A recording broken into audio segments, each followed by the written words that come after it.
একটা পান কিনে দাও জন্য, আদা দিব মরিচ দিব, পান খাইয়া যাবো। একটা পান কিনে দাও জন্য। গাইজ এখন আমরা আসলাম একটু জামাই ষষ্ঠীর বাজার দেখতে। জামাই ষষ্ঠীর বাজারের অবস্থা এখন পুরো ফাঁকা। এখন 1টা বাজে, কিন্তু ফাঁকা। আর দেখুন 1টার সময় তো লোক এত, মুরগির দোকান দেখুন পুরো ফাঁকা, সব উঠে যাচ্ছে, মানে বাজার পুরো ফাঁকা।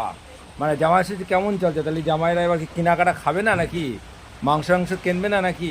আমাদের বাপি ভাইয়ের দোকানে দেখেন এখন লোকজন নেই। দেখেন ভাই, বেচে কিনা কেমন আছে বল গাইজদের? কিনা খুবই ভালো হলো তো আজকে।